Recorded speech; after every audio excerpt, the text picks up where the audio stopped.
근데 선악을 알게 나무 열매는 먹지 말아라. 내가 그것을 먹는 날에는 반드시 죽으리라. 자, 오늘 말씀의 제목, 우리 웨스트민스터 신앙 고백서 제 7장인데요. 7장은 하나님께서 사람과 맺으신 언약에 대한 부분입니다. 고백합시다. 하나님께서 사람과 맺으신 언약. 하나님께서 사람과 맺으신 언약인데요. 자, 언약. 보통 언약 그러면 말씀은 계약, 약, 말씀으로 계약한다라는 그런 의미가 있죠. 특별히 하나님께서 인간과 맺으신 그 약속, 말씀으로 하신 약속을 언약이라는 표현을 씁니다. 그런데 하나님이 인간과 사람과 맺으신 언약에는 크게 두 가지 언약이 있는데요. 행위 언약과 은혜 언약이라는 두 가지가 있습니다. 따라합시다. 행위 언약과 은혜 언약, 두 가지 언약이 있는데요. 그 7장에는 크게 6절로 이루어져 있습니다. 6단락로 이루어져 있는데 첫 번째부터 세 번째까지는 주로 행위 언약에 대한 부분이고요. 네 번째부터 여섯 번째 단락까지는 은혜 언약에 대한 부분입니다. 그렇다면 행위 언약이 뭐냐? 자, 행위 언약에 대해서 같이 읽습니다. 시작. 하나님이 전 인류를 대표하는 아담과 세우신 엄숙한 협정이니 이것에서 하나님은 그에게 순종을 조건으로 하여 영생을 약속하시고 불순종의 경우에 영원한 사망으로서 형벌하실 것을 경고하셨다. 아멘. 여러분, 우리가 보통 그러잖아요. 명령에는 두 종류의 명령이 있다 그러죠. 첫 번째 명령은 하라라는 겁니다. 두 번째 명령은 하지 말라라는 명령이죠. 그래서 하라는 명령을 보통 긍정 명령이라고 표현하고요, 하지 말라라는 명령을 부정 명령이라고 얘기합니다. 우리가 잘 아는 십계명에도 보니까 부정 명령이 있고 긍정 명령이 있죠. 다른 신을 내게 있게 하지 말아라, 부정 명령이죠.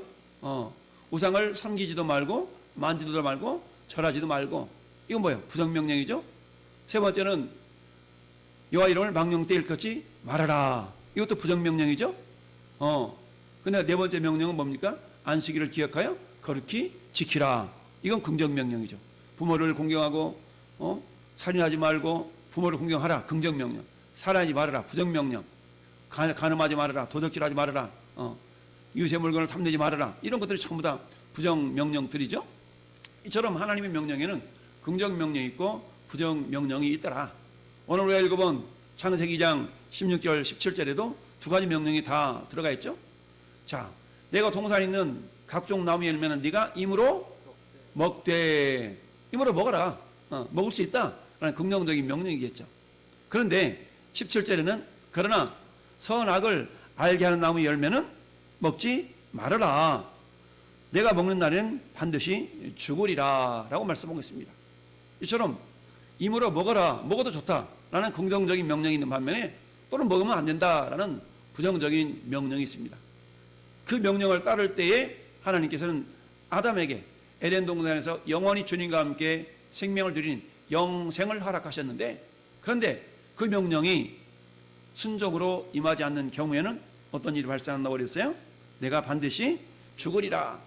우리 늘 말씀드리듯이 죽음에는 세 종류의 죽음이 있다고 그랬어요.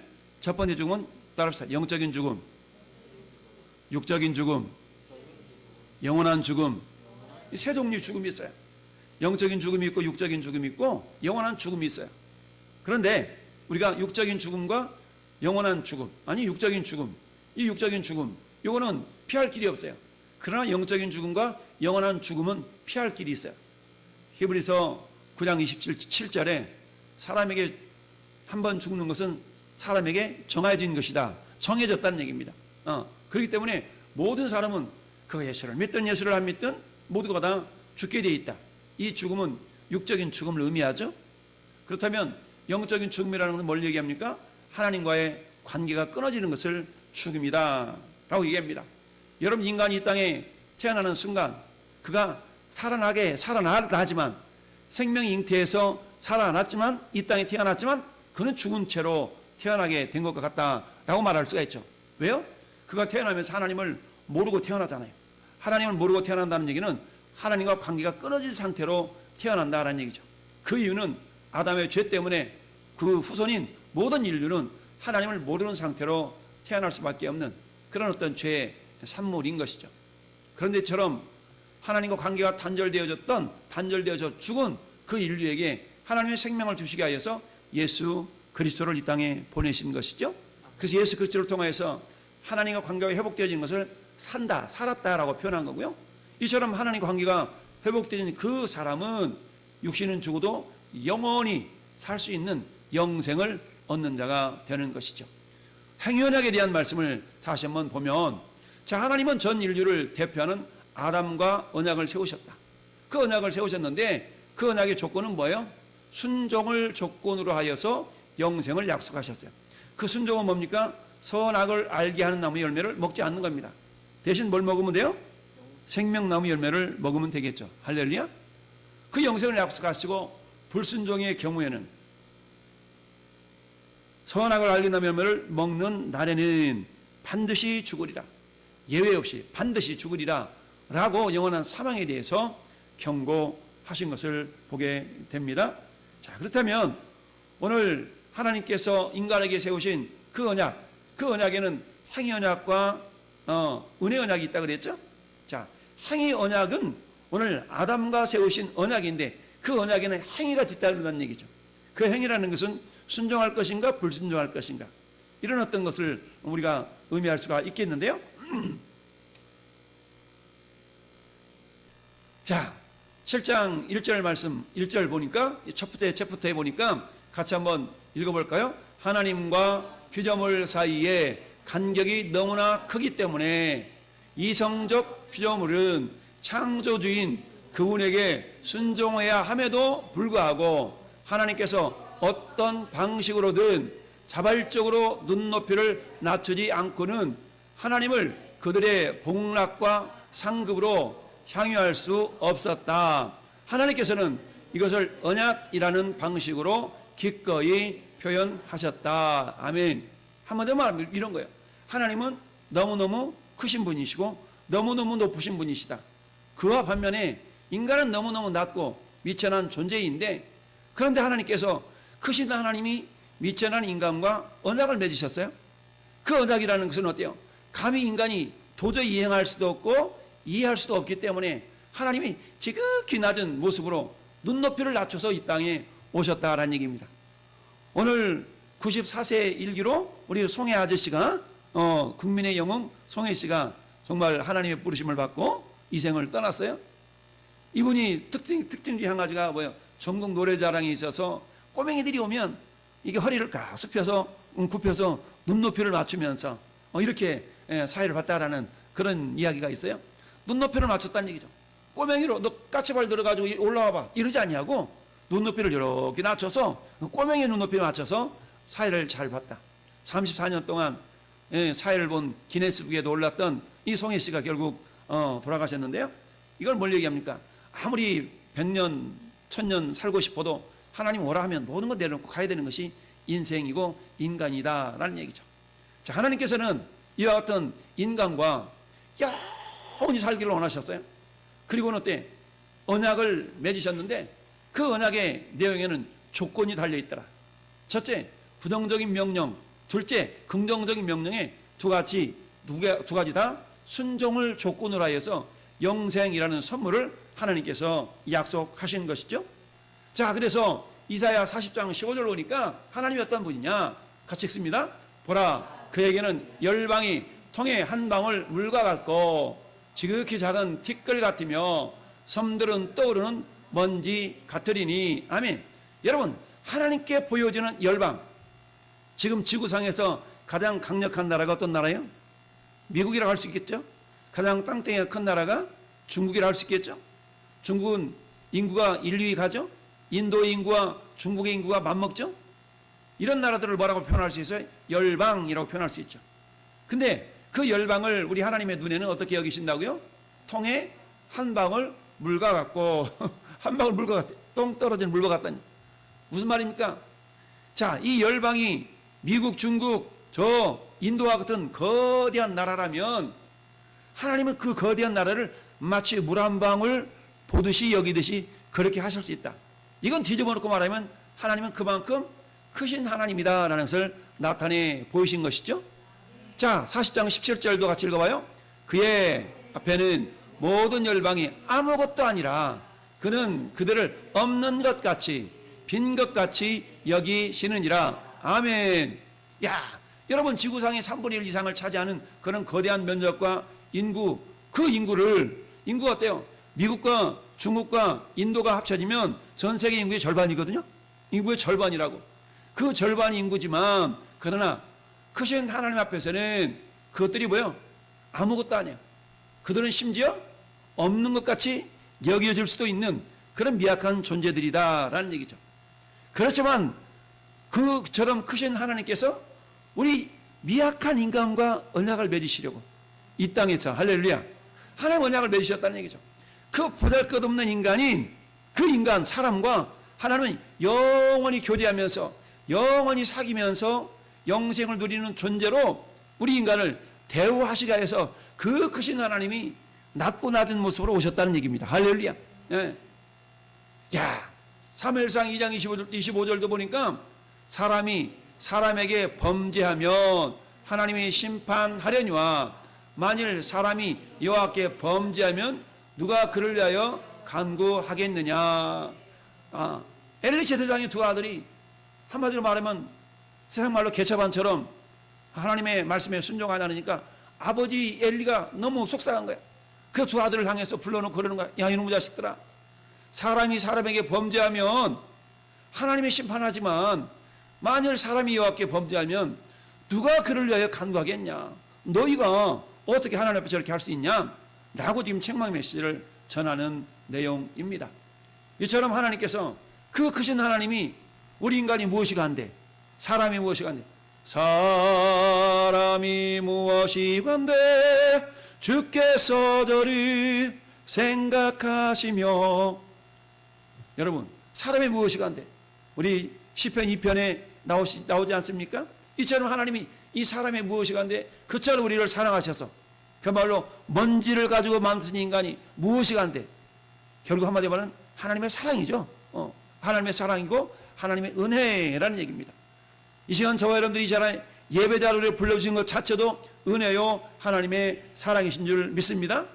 그처럼 크신 하나님, 자, 그 크신 하나님께서, 자, 시편 113편 5절 6절로 보니까 여호와 우리 하나님과 같은 이가 누구리요? 높은 곳에 앉으셨으나 스스로 낮추사 천지를 살피시고. 아멘.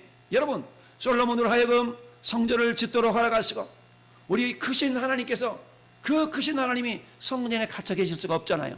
그래서 하나님은 대신 어떻게 오셨어요? 어떻게 임하셨어요? 따라합시다. 이름으로. 그렇습니다. 솔로몬이 지은 그 위대한 건축물이었던 그 성전에 크고 위대하신 하나님이 친히 오실 수 없기 때문에 무엇으로 오실 수밖에 없었어요? 이름으로 오실 수밖에 없었다라는 얘기입니다. 할렐루야. 이름이라는 것은 뭡니까? 실존 아니겠어요? 실존? 이름이 있다는 얘기는 그 누군가가 있다는 얘기 아니겠습니까? 여러분의 이름이 있다는 얘기는 이문갑이라는 이름이 있다는 얘기는 이문갑이라는 존재가 있다는 얘기예요. 할렐루야. 이처럼 여호와의 이름으로 성전에 임재하셨다는 얘기는 하나님이 실존하신다라는 그런 의미가 담겨져 있는 것이죠. 여러분, 욥기서를 통해서도 그렇게 우리에게 고백하고 있습니다. 욥기 22장 3절의 시작. 내가 의로움을 전능자에게 무슨 기쁨이 있겠으며 내 행위가 온전한들 그에게 무슨 이익이 되겠느냐. 아멘. 여러분, 네가 의로운들 전능자에게 무슨 기쁨이 있겠으며.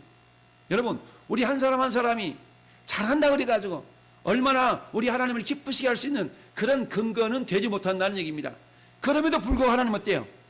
우리 한 사람 한 사람의 믿음과 순종을 하나님이 기뻐하신다는 얘기입니다. 우리 순종 때문에 하나님을 내가 변화시켜야지 이럴 수는 없지만, 그러나 우리 그런 모습을 보시고 하나님은 충분히 기뻐하신다는 얘기예요. 이건 무슨 말입니까?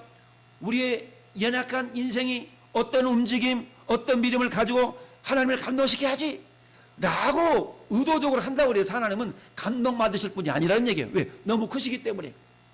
저 코끼리 밑에서 개미 한 마리가 코끼리 다리를 물어서 내가 너를 넘어뜨릴 거야 라고 한다고 해서 코끼리가 느끼긴 하겠어요? 그렇지 않다는 얘기입니다. 그렇지만 만약에 그 코끼리가 의도적으로 의식적으로 저 발밑에 앉아있는 그 개미를 향하여서 눈높이를 앞준다면, 야 개미야, 알았어 그만해 라고 할 수 있지 않겠어요? 그와 마찬가지로 그 크신 하나님께서는 저나 여러분들의 작은 섬김과 작은 순종 하나하나를 보시면서 눈높이를 낮추셔서 그래 잘하고 있다 라고 기뻐하실 수가 있다라는 얘기입니다. 할렐루야. 그렇지만 우리 인간편에서는 그런 크신 하나님께서 우리를 바라보실 때 야 그래 네가 그렇게 하고 있구나 알았어 잘하고 있어 라고 우리를 기뻐하시고 우리를 여겨주신다고 해가지고 그러면 그렇지 내가 이 정도는 되니까 그러면 안 된다는 얘기죠. 이런 모습을 통해서 누가복음 17장 10절은 또 이렇게 우리에게 말씀하고 있습니다. 시작.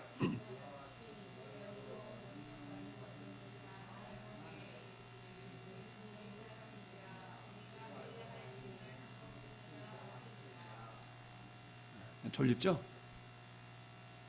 힘있게 읽어봐요. 다시 한번 시작. 이와 같이 너희도 명령 받은 것을 다 행한 후에 이르기를 우리는 무익한 종이라 우리가 하야 할 일을 한 것뿐이라 할지니라. 아멘. 여러분 어떤 주인이 멀리 결혼식장에 갔다가 혼인잔치에 갔다 늦게 돌아왔어. 그런데 와가지고 어때? 아우 너 밥 안 먹었냐? 내가 밥 차려줄게. 이럴 자가 있겠냐는 얘기죠. 와서 좀 밥 좀 차리고 뭐 좀 하고 이렇게 그러고 나서 어때? 다 그걸 행한 후에 우리는 어때? 마땅히 해야 될 일 한 것뿐입니다 라고 그 종이 고백한 것처럼 하나님과 우리 사이에서도 우리는 그러한 존재라는 얘기입니다. 우리 연약한 존재를 하나님이 귀하게 여기셨다고 해가지고 우리가 그러면 그렇지 라고 할 수는 없다라는 이야기죠. 우리는 마땅히 그렇게 하고도 남음이 있는 그런 존재일 수밖에 없다라는 것을 말씀하고 있습니다. 자, 사도행전 7장 24절도 보니까 시작. 우주와 그 가운데 있는 만물을 지으신 하나님께서는 천지의 주제시니 손으로 지은 전에 계시지 아니하시고 또 무엇이 부족한 것처럼 사람의 손으로 섬김을 받으시는 것이 아니니 이는 만민에게 생명과 호흡과 만물을 친히 주시는 이심이니라. 아멘. 여러분 하나님이 무엇가 아쉽다고 오늘 이 귀한 시간에 우리를 예배자로 불러가지고 야 나를 좀 예배해라 라고 하셨겠어요? 여러분 요즘 우리가 새벽에 묵상하고 있는 출애굽기를 통해서 하나님이 뭐가 아쉽다고 이스라엘 백성들을 광야로 끌어내서 광야로 불러내서 나를 이곳에서 섬기게 하라 나를 예배하라 라고 하셨겠어요? 뭐가 아쉬워서 그렇겠습니까? 그것은 하나님의 은혜요 하나님의 사랑이요 우리에게 뭔가를 베풀어 주시고 싶으신 하나님의 크신 은총인 줄 믿습니다. 이 몸도 역시 마찬가지입니다. 하나님 뭐가 아쉬워서 우리와 같은 연약한 미물을 통하여 연약한 존재를 통하여 하나님께서 예배하기를 원하실까요? 우리에게 하나님이 뭔가를 주고 싶으신 겁니다. 할렐루야. 근데 하나님은 우리에게 주시는 것이 너무나 귀하기 때문에 그저 아무렇게나 거지 적선하듯이 애따가 하자라 이러시는 하나님이 아니라 하나님이 인격자이시기 때문에 우리가 인격적으로 하나님을 대하며 인격적으로 하나님을 섬길 때 인격자신 하나님이 우리에게 그 사랑의 보답으로 우리에게 은혜를 베풀어 주시고 사랑을 베풀어 주시고 우리에게 복을 생명을 역사해 주신 줄 믿습니다. 자, 이게 언약 안에 들어있는 그런 모습인 줄 믿습니다. 자, 두 번째 7장 2절 말씀 보니까 2절에 두 번째 챕터에 같이 읽습니다. 시작. 인류와 맺으신 첫 언약은 행위 언약이다. 이 언약에는 완전하고 인격적인 순종을 조건으로 아담과 그의 후손에게 생명을 약속하셨습니다. 아멘. 그렇습니다. 행위 언약에는 순종을 조건으로 아담과 그의 후손에게 생명을 약속하신 것이죠. 하나님의 세상을 이처럼 사랑하사 독생자를 주셨으니 이는 그를 믿는 자마다 멸망하지 아니하고 영생을 얻게 하려 하심이니라. 선악을 알게 하는 열매를 먹지 말아라. 먹는 날에는 반드시 죽는다. 에덴 동산의 모든 나무 열매는 네가 임으로 먹어도 괜찮아. 그런데 단 선악을 알게 하는 열매를 먹지 마라. 그것을 먹는 날엔 정령 죽으리라. 반드시 죽으리라. 이 행위 언약에는 뭐가 달려있다고요? 조건이 달려있다. 그 조건은 어떤 조건? 인격적인 순종. 완전하고도 인격적인 순종이 조건으로 내걸어졌다라는 얘기입니다. 자, 이게 행위 언약의 모습이다라는 얘기인데, 자, 갈라디아 3장 12절 말씀 보니까 율법은 미림에서 난 것이 아니니 율법을 행하는 자는 그 가운데서 살리라 하였느니라. 아멘. 자, 밑에 3장 10절도 보니까 무릇 율법 행위에 속한 자들은 저주 아래 있나니 기록된 바 누구든지 율법책에 기록된 대로 모든 일을 항상 행하지 아니하는 자는 저주 아래에 있는 자라 하였음이니라. 율법의 기능이 죄를 깨닫게 하는 기능 아니겠어요? 이거 하라 저거 하라.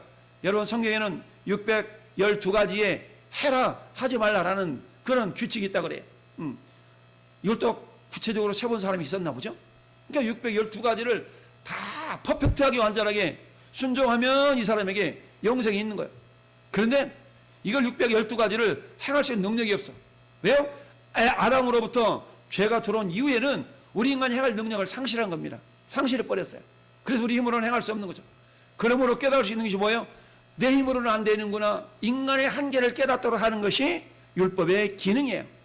그래서 자, 로마서 10장 5절 보니까 시작. 모세가 기록하되 율법으로 말미암는 의를 행하는 사람은 그 의로 살리라 하였거니와. 아멘.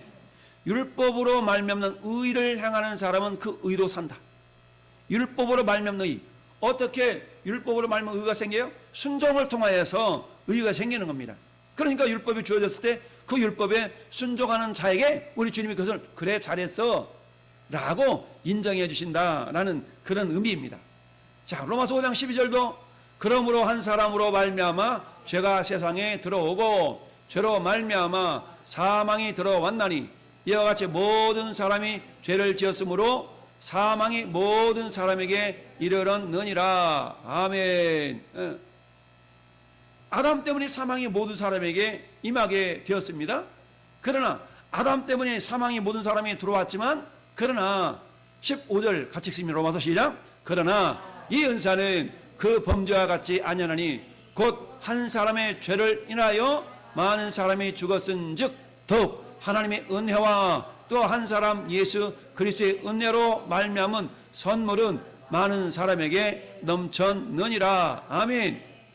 이 한 사람이 누구야? 예수 그리스도죠.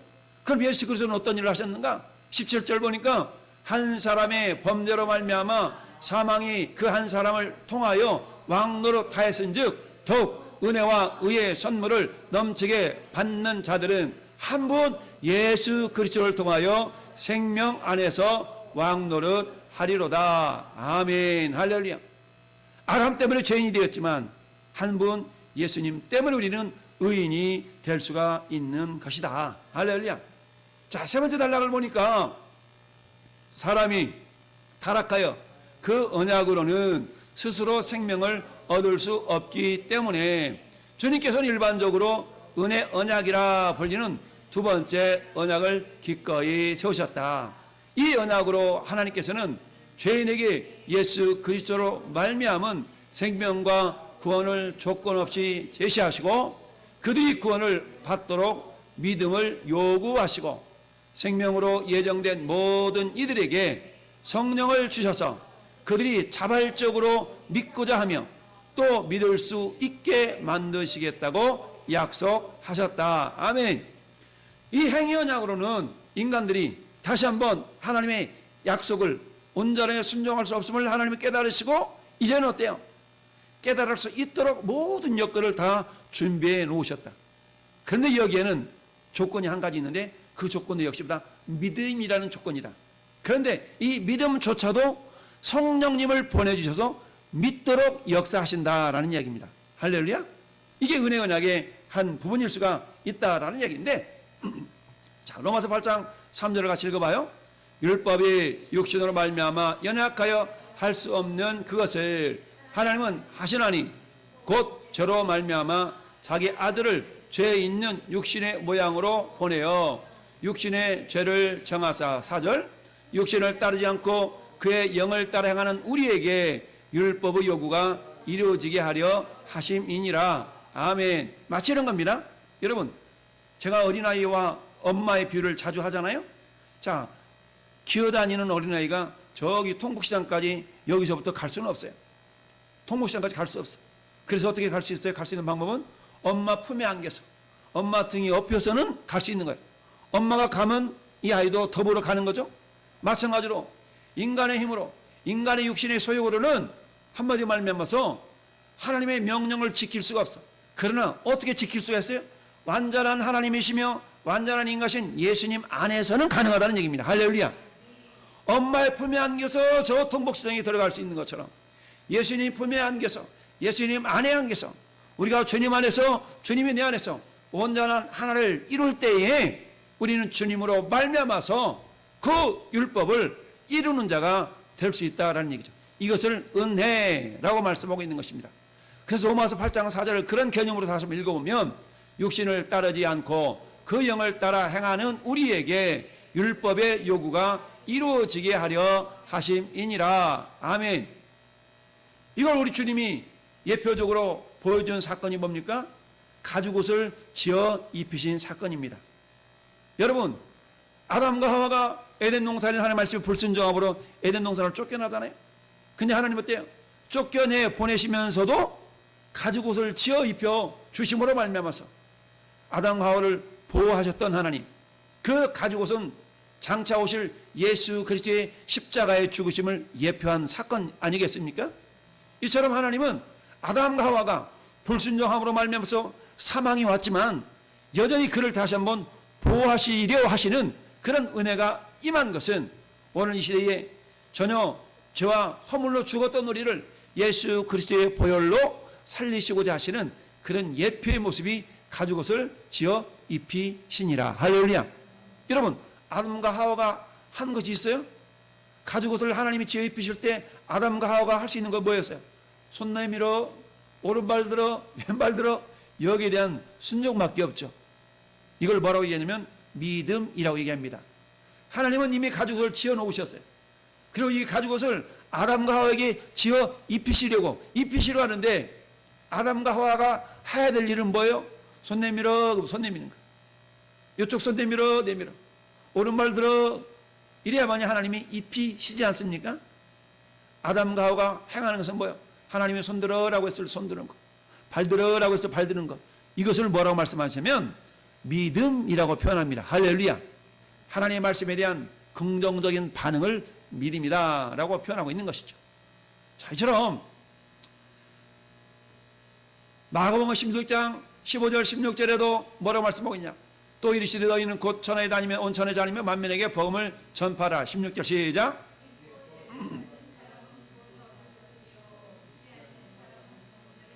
그렇습니다. 구원의 전제 조건이 믿음. 이거 조건이라기보다는 하나의 방편인 것이죠. 믿음을 통하여서 구원을 받는다라는 얘기입니다. 할렐루야. 이 믿음조차도 하나님의 선물이라는 얘기입니다. 여러분, 이 믿음을 아까 뭐라고 그랬습니까? 야, 가죽옷을 지어 놓으시고 오른손 들어 왼손 들어 라고 했을 때 오른손 드는 행위, 왼손 드는 행위, 이걸 뭐라고 하냐? 이걸 믿음이라 그러는데 만약 하나님이 가죽옷을 지어 놓으시지 아니하셨더라면 오른손을 들 일이 있어요? 없어요? 없어요. 왼손을 들 일이 있어요? 없어요. 그러니까 믿음 자체도 하나님의 은혜라는 이야기입니다. 자, 저기서 믿고 세례를 받는 자는 구원을 받을 것이요.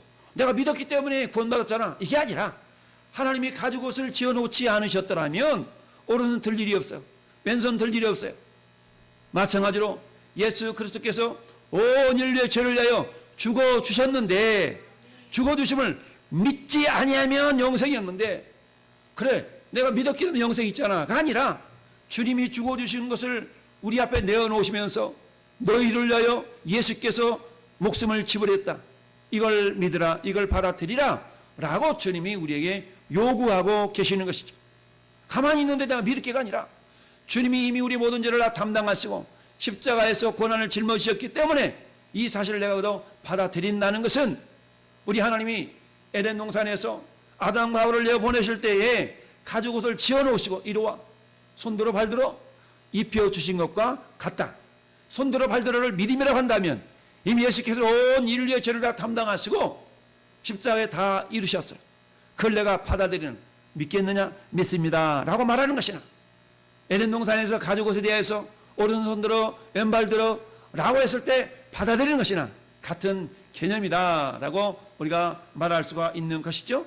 따라서 행위 언약이나 은혜 언약이나 공통적인 것은 뭐냐? 믿음이라는 겁니다. 할렐루야. 그 믿음을 통해서 우리가 영생을 얻을 수가 있다라는 얘기죠. 자, 요지는 뭐냐? 자, 하나님께서는 언약을 수단으로 은혜를 베풀어 주신다라는 얘기입니다. 언약을 수단으로 은혜를 베풀어 주셔요. 그 언약은 뭐예요? 아담에게는 행위 언약이라는 걸 통해서 동산에 있는 모든 나무 열매 내가 이물어 먹어도 괜찮아. 그런데 선악을 알게 나무를 먹으면 안 돼. 알았지? 이게 뭐예요? 행위 언약이죠. 그 언약을 통해서 어때? 순종하면 영생을 얻는다. 그 은혜라는 것이 영생 아니겠어요? 두 번째, 첫 번째 언약은 행위 언약으로서 그 조건은 완전하고 개별적인 순종이며 그 약속은 생명이다. 할렐루야. 선악을 알게 하는 열매를 먹지 않고 나머지 힘으로 먹을 때에 너에게는 영생이 주어지는 거야 라고 하나님이 그 언약 가운데 그 약속을 생명으로 보증해 주신 것이죠. 세 번째, 인류의 타락으로 말미암아서 두 번째 언약인 은혜 언약이 필요하게 되었다. 이 언약에는 그리스도를 믿는 신앙이 요구된다. 할렐루야. 결국 순종이나 신앙은 같은 개념이거든요. 행위 언약이나 은혜 언약이나 결국은 어때요? 결국에는 믿음이라는 요소가 필요하게 되어졌다라는 얘기죠. 그러나 아까 말씀드렸던 것처럼 그 믿음조차도 뭐다? 은혜라는 이야기입니다. 할렐루야. 이걸 생각해 보면서 우리 몇 가지 한번 질문을 한번 던져보도록 하십시다. 자, 비록 우리가 하나님의 계명을 다 준행한다고 할지라도 우리는 어떤 존재일 수밖에 없는가? 누가복음 17장 17절 다시 한번 고백합시다. 시작.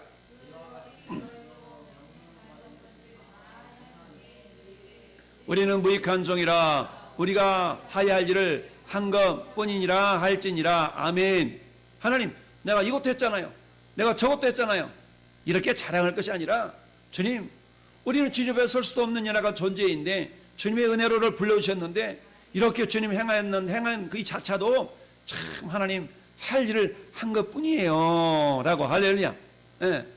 우리는 무익한 종이라 우리가 해야 할 일을 한 것뿐입니다 라고 겸손하게 고백할 수밖에 없는 연약한 존재라는 얘기입니다. 그런 연약한 존재를 불러서 하나님, 너는 내 아들이라 오늘 내가 너를 낳았도다라고 말씀하시니 얼마나 감사하고 은혜이냐는 얘기죠. 할렐루야.